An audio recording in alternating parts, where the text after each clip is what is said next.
Midnight Mass is an American supernatural horror series that was released on Netflix in the lead up to Halloween a couple of years ago.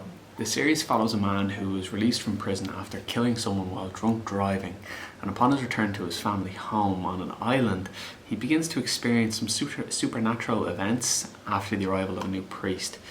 The series has received positive reviews and is created by Mike Flanagan, which, you know, if I would assume you know him at this point if you know this show, or you may have heard of The Haunting of Hill House or The Haunting of Bly Manor. And he's really just been a pretty solid addition for Netflix when it came to the horror genre. I believe he's since moved to Amazon, but he did do a great job for the horror repertoire in Netflix to give it a voice and an identity. Like, he used pretty similar actors across all of his stories that he's told, and for this particular one it was no different. This series was something of a passion project for him. It was a way of him dealing with his upbringing in the Catholic Church, which has turned him sober and into an atheist. And the project originally started out as a novel, then turned into a film script, before it eventually ended up as a TV series where he was capable of finding an adequate distributor for his ideas in Netflix. The series took about 4 months to film, and it took place in Canada from August 2020 until December 2020, following delays due to the coronavirus, much like a fair amount of ideas and projects around that time. Riley Flynn has returned to his isolated hometown of Crockett Island in an attempt to rebuild his life after serving 4 years in prison after killing a person in a drunk driving accident. His return to the island happens to coincide with the arrival of a new charismatic young priest who is trying to revitalise the population's belief in Christianity. But even with the priest completing miracles, the community finds themselves getting divided as it begins to be revealed that some mysterious events are happening without further explanation, and everyone begins to slowly turn against one another, as you would when you're in this kind of situation. The story focuses on the priest, his connection with the remaining members of the island, and Riley's attempts to rebuild himself in this Catholic community where he feels judged by making a mistake. The show has a big focus on visuals and their use in driving the story forward, with the island being a plot point in and of itself that the story repeatedly pivots around. The island is isolated and is quite a sight to behold, to be honest, and the audience are able to get immersed in the location, the sea, the sand, and everything involved with it, and you begin to feel as isolated as the inhabitants must do when you begin to realise that the boats that run are at set times, and if they break, if they're not running, if you miss one, you're stuck on the island or on the mainland for however long until the following boat arrives. We're able to see that some of the effects that the priest is having are either due to powers or religion, depending on what your beliefs would be, and it is difficult to fully appreciate what's happening until you begin to see the effects of the priest's ideals on the congregation, as we see someone who effectively has been wheelchair bound for a large majority of their life suddenly begin to be able to walk again, has believed that he's met an angel, and we begin to believe that he himself is a saviour from God, and the effect that this can have on a congregation as small as this island. We do have a creature in this, and to be fair, it is one of the more memorable things that I've seen in modern cinema. When it comes to recognition and sheer ability of craft, Flanagan and his visual creators, they created something that you can't help but stare at all times. Like, whenever it's on screen, it is a sight to behold. Every little aspect of it is exquisitely done. You really do begin to question, is it an angel? Is it a vampire? Is it a demon? It is impossible to know throughout what it is actually supposed to be, and that is simply due to the high level of detail that takes place within the craft. The veins and tendons that appear at regular intervals, with the horned top of them resembling elbows that take place, but the intricacy that comes from the shots behind the creature, the visuals with the details on his spine are unparalleled. It nearly appears that some aspects of it are totally separate and are their own being.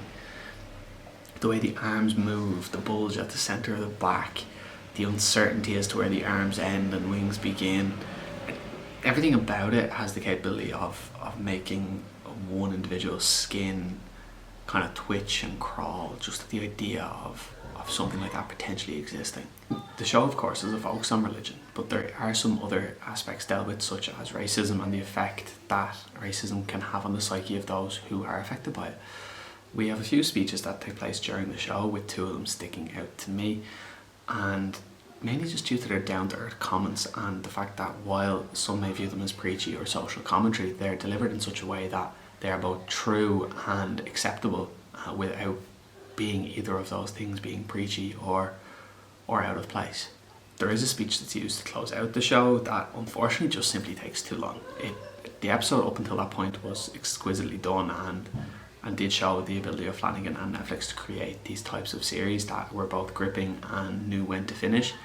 And this episode alone, the last 10-12 minutes, really just went on for way too long, and you'd find yourself skipping a minute and a half ahead and it's still going, and like there's nothing else that you really are like looking for. Like it said everything it needed to say, but it just kept going and going. But in earlier episodes we did see a discussion between Riley and Erin where they're talking about death and life after death. In episode 4, me begin to question my own opinions on death and what that may look like for each individual. Hearing what they believed to be true gave me an option to acknowledge and accept my own beliefs, as I was someone who was also raised Catholic, and the ability for the show to give the audience the time to pause and reflect without losing time out of the show, because there were little pauses in between the conversations that were had in these types of speeches, led to an understanding on behalf of the audience that the writers knew what they were doing when creating this, that people were going to pause and reflect and think without actually having to pick up the remote or pick up their phone and pause. In episode 6 we find out why the sheriff actually moved to this tiny island nation, as he grew up elsewhere, and it just all came from the racism and prejudice of others towards him, and he felt that he was to blame for people having these opinions of him. And the speech he gives outlines the fact that the effect that of other people's opinions have on one's personal psyche, that we can be as strong as we may want to be individually or mentally, but others will have an effect on us at different points in our lives. The writers don't shy away from shining a light on different characters, such as the religious leader of the community, who for all intents and purposes is a horrible person, but believes due to their Christian beliefs that they will be saved and can do whatever they want. The sheriff is left outlining how much the roles of others play in his move to the island. When it comes to something like this, we are left wondering, is there a point in time where, while the move in this instance was driven by external factors, there surely is some kind of internal force driving that also, which I assume can only be applied to real life when we all go through issues. External forces may feel like they're forcing our hand, but we do have an element of choice no matter what's going on. At its whole, Midnight Mass was probably my favourite of the 3 Mike Flanagan series I watched. The Haunting of Hill House and Bly Manor being the other 2. I kept meaning to watch his 4th one, with whose name actually just escapes me right now. I just know that one got cancelled after 1 season. It was the only one he'd done that wasn't an anthology series or a limited series, and I did appreciate Midnight Mass, and I loved getting the annual release from him and Netflix, but of course with him now at Amazon that's no longer a thing.